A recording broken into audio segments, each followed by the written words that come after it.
Modern Queen Tales presents The Legacy of Sight. The cold metal of the clipboard pressed against my palms. A sharp draft cut through the sterile hospital air, carrying the scent of rubbing alcohol and bleached cotton. Carlisle's expensive leather shoes squeaked against the linoleum floor. He paced at the foot of my bed. The heavy scent of his Tom Ford cologne filled the small space. A sharp, spicy aroma that masked the stale hospital smells. "Sign the papers, Melina," Carlisle said. His voice lacked any warmth. A hard, flat tone echoed off the pale walls. "We are done pretending this works." My fingers traced the edge of the thick paper stack. The bandages wrapped around my eyes felt tight. A thick barrier of gauze and medical tape securing the results of the experimental corneal surgery. The doctors promised results. Carlisle promised nothing but impatience. "You bring divorce papers to my recovery room," I said. My voice remained steady, a quiet hum in my chest. "Time moves forward," Carlisle replied. He stopped pacing. The mattress dipped near my knees as he leaned against the frame. "I need my freedom. You need full-time care. A wife who requires a guide dog and a nurse is a liability in my circle. Delilah understands the demands of my position. She has the vitality for the social season." Delilah, the 22-year-old heiress to a shipping conglomerate, a girl whose perfume smelled of crushed orchids and spun sugar. "You are leaving me for a socialite, while my eyes bleed behind surgical gauze," I stated. "I am moving forward with a partner who can actually see the empire I am building," Carlisle corrected. "Feel the bottom right corner of the page. The pen is already there." He guided my hand. His fingers felt rough, a hurried pressure forcing the Mont Blanc fountain pen between my index finger and thumb. The cool, heavy brass of the pen settled into my grip. "I take the liquid assets, the primary estate, and the voting shares of Grey Enterprises," Carlisle explained, reading a summary of the terms. "You receive the quiet cottage in Vermont and a monthly stipend to cover your medical attendance. It is a generous settlement for a woman in your condition." My name was Melina Grey. The company bore my family name. My grandfather built the real estate empire from a single apartment building in Queens. Carlisle married into the family, adopting my name to secure his position on the board. I pressed the gold nib against the thick parchment. The ink flowed smoothly. I traced the curves of my signature, a muscle memory perfected over 30 years. The pen scratched against the paper, a loud, definitive sound in the quiet room. Carlisle snatched the clipboard the moment the pen lifted. "A sensible choice," Carlisle said. The sound of metal snapping shut indicated he placed the documents into his briefcase. "I have a flight to Milan with Delilah in 3 hours. The nurses have my lawyer's contact information. Goodbye, Melina." His footsteps retreated rapidly. The heavy wooden door clicked shut. Silence reclaimed the room. A soft knock broke the stillness 2 minutes later. The gentle squeak of rubber-soled shoes announced Dr. Eckert. "Mrs. Grey," Dr. Eckert said. His voice carried a calm, melodic timbre. The swelling subsided nicely overnight. "We are ready to remove the bandages." "Proceed, doctor," I said. The cool touch of small surgical scissors snipped the tape at my temples. Dr. Eckert peeled the thick layers of gauze away. The sudden shift in pressure left my skin tingling. "Keep your eyes closed," Dr. Eckert instructed. He wiped my eyelids with a warm, damp cloth. "Now, open them slowly. Let the room adjust to you." I lifted my eyelids. A rush of blinding white light flooded my brain. Shapes swam in a chaotic sea of color. The harsh fluorescent lights on the ceiling burned bright. I blinked, once, twice. The blur sharpened into rigid lines. The edges of the television monitor, the soft blue of Dr. Eckert's scrubs, the deep brown of his kind eyes. I saw him. I saw the room. I saw the world. Perfect clarity, Doctor, Eckert whispered, shining a tiny, concentrated light into my pupils. Your retinas are responding beautifully. The graphs hold firm. Mrs. Grey, your vision is fully restored. A deep breath filled my lungs. The gray fog of the past 3 years evaporated. I stared at my hands, tracing the pale skin, the faint blue veins, the gold wedding band resting on my finger. I turned my head toward the small bedside table. Carlisle's haste resulted in a critical error. A slim, black leather portfolio rested against the plastic water pitcher. He took the clipboard, but he abandoned his secondary folder. Doctor, please hand me that black case, I requested. Dr. Eckert placed the cool leather on my lap. I unzipped the main compartment. Crisp white papers slid into my hands. My newly healed eyes scanned the sharp black text. The documents detailed a complex network of offshore accounts in the Cayman Islands. Carlisle drafted aggressive plans to liquidate the primary holdings of Grey Enterprises within 30 days. He formed a new shell corporation, solely in his name, funded entirely by embezzled company money. A sharp, cold focus replaced the shock in my chest. Carlisle's arrogance caused a massive blind spot. He viewed my blindness as weakness. He assumed my physical limitation diminished my intellect. He entirely forgot the existence of the legacy clause.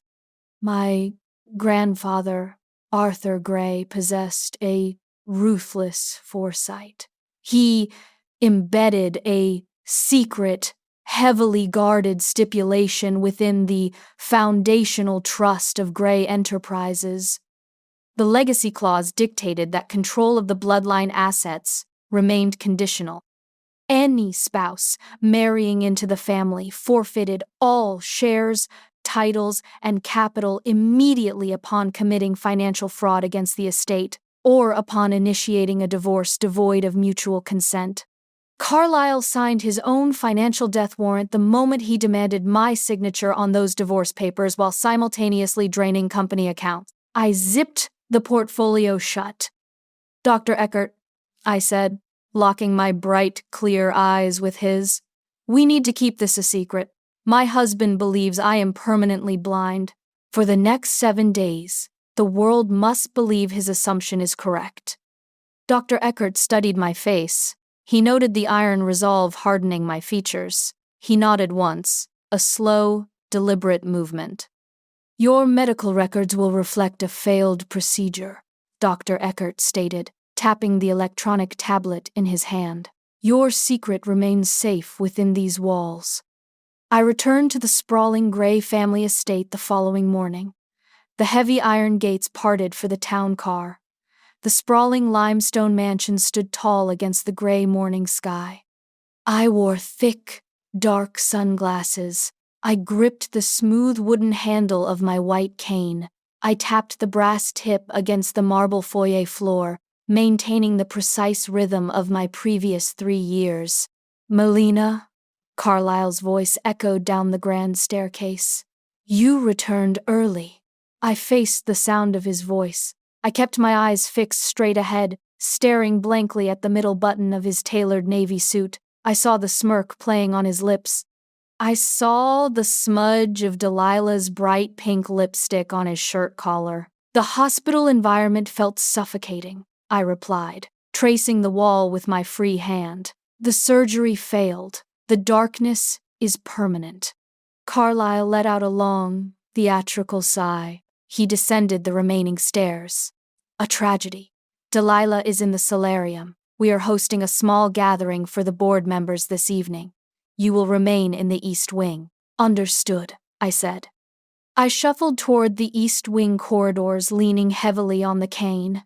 The moment the heavy oak doors closed behind me, I stood straight. I removed the sunglasses.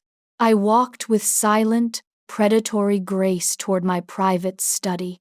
The week unfolded as a masterclass in deception. During the day, I played the helpless invalid. I sat in the garden, listening to the birds, feeling the sun on my face. I listened to Carlisle and Delilah mock my condition mere feet away.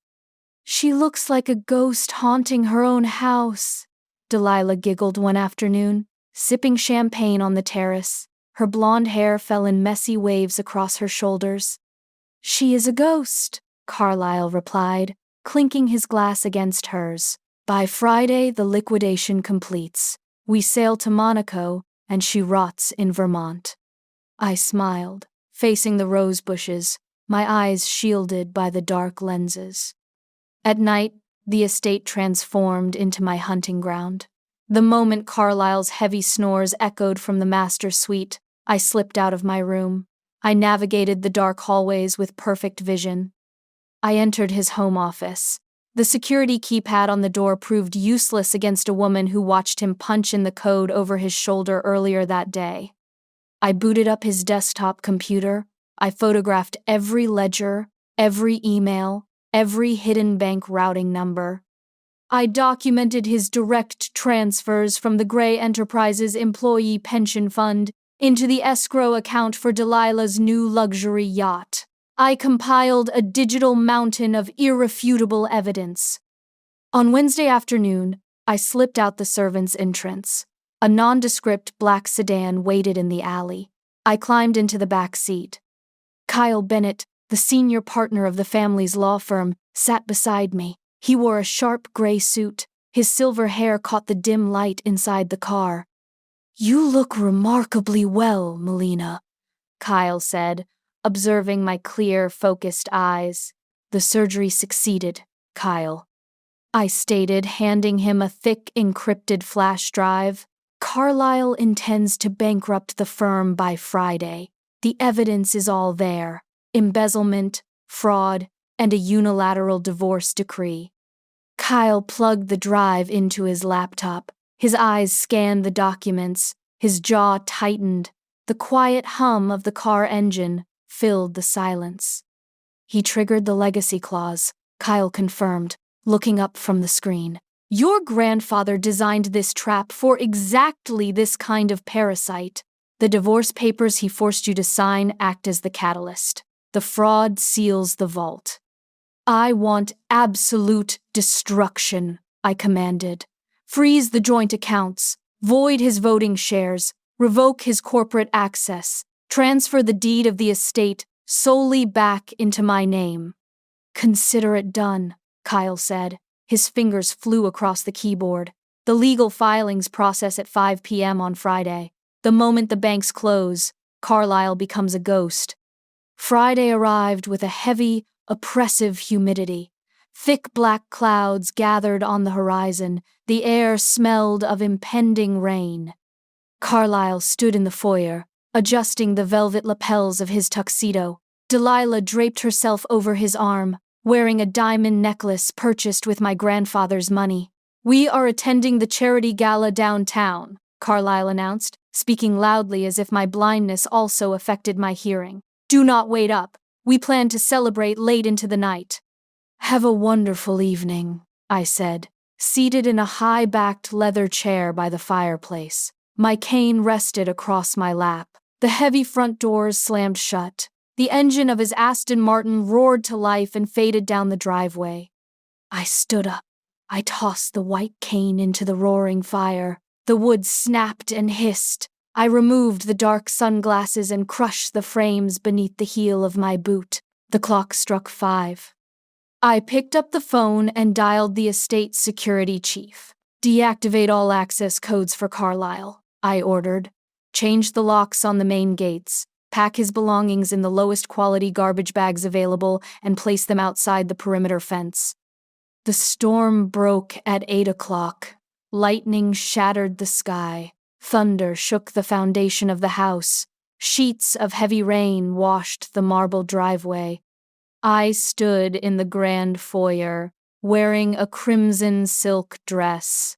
The house blazed with light. Every chandelier burned bright. I held an electronic tablet in my left hand. The headlights of the Aston Martin pierced the driving rain at midnight. The car stopped abruptly at the locked iron gates. The horn blared, a sharp, angry sound cutting through the thunder. I opened the front doors. I stepped onto the covered portico. The cold wind whipped my hair. Carlisle jogged up the driveway, holding a newspaper over his head. His tuxedo clung to his skin, completely soaked. He stopped at the bottom of the porch steps. He stared at the 4 black garbage bags sitting in puddles on the concrete. "What is the meaning of this?" Carlisle yelled over the rain. He swiped wet hair from his forehead. "The gate code is broken! Who put my clothes in the rain?" I walked to the edge of the porch. I looked down at him. I made direct, piercing eye contact. "The code works perfectly for authorized personnel," I said. My voice sliced through the storm. Carlisle froze. His eyes widened. He dropped the wet newspaper. He looked at my eyes, tracking his movements, locking on to his panicked gaze. You can see," he stammered, taking a step back.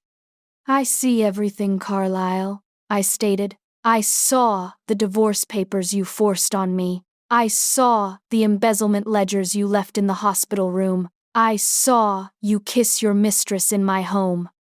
"Listen to me, Melina," Carlisle said, raising his hands, his voice adopting a desperate, placating tone. "We can discuss this inside. You misunderstand the financial transfers. I activated the legacy clause. I interrupted." The words struck him like physical blows. His shoulders slumped, his mouth opened, but no sound emerged. The arrogance drained from his face, replaced by pure, visceral terror. "The offshore accounts are frozen," I continued, pacing the length of the porch.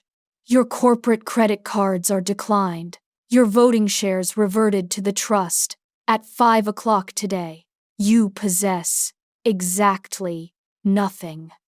"You cannot do this!" Carlisle screamed, stepping toward the porch. "I built the modern division of that company. I am the CEO." "You were the CEO," I corrected. I tapped the screen of the tablet. A grid of faces illuminated the screen. The entire board of directors of Grey Enterprises watched us through a live video feed. I invited them to witness the transition of power.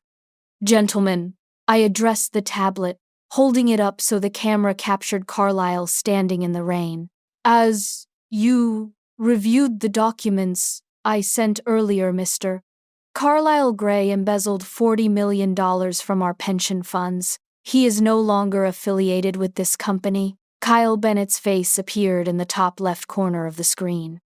"The police received the full dossier an hour ago, Carlisle," Kyle stated through the tablet speakers. "Warrants for your arrest on charges of corporate fraud and grand larceny are active." Carlisle stared at the glowing screen. The flashing red and blue lights of police cruisers cut through the darkness at the end of the street, reflecting off the wet pavement. "Delilah," Carlisle whispered, turning toward the gate. The Aston Martin reversed rapidly. The tires squealed on the wet asphalt. Delilah recognized the police sirens.